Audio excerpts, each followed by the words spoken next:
Hello, my name is Sarah Gindra, and I'm a Senior Associate Quality Science here in Miamisburg, Ohio. As a quality scientist, I analyze chemicals that production makes to make sure that we have good quality chemicals before they go to the customer.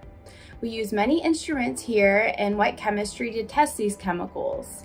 I've always been intrigued by science, especially at a young age. I remember in 5th grade, I made my own experiment with plants, and I made a hypothesis, and I was able to analyze data.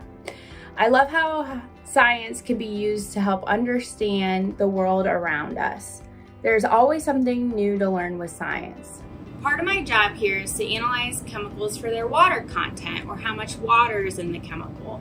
Many chemicals are hygroscopic, which means they love water. To analyze the water content, we use an instrument called Carl Fisher titrator.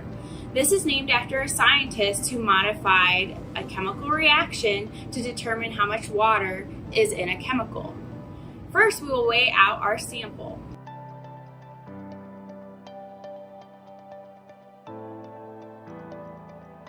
So let's talk about this reaction. So this is a chemical reaction with iodine and water.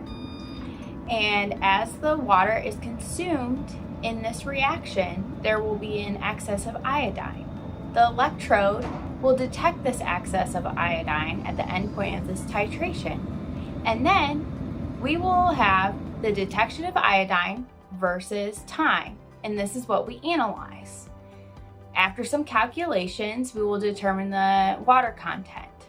With science and instruments like these, I can help make sure that we produce the best quality chemicals for our customer.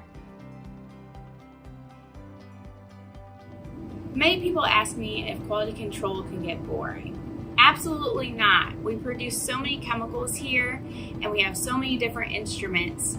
Part of my job is to figure out how to best to analyze the different compounds, and also how to troubleshoot instruments.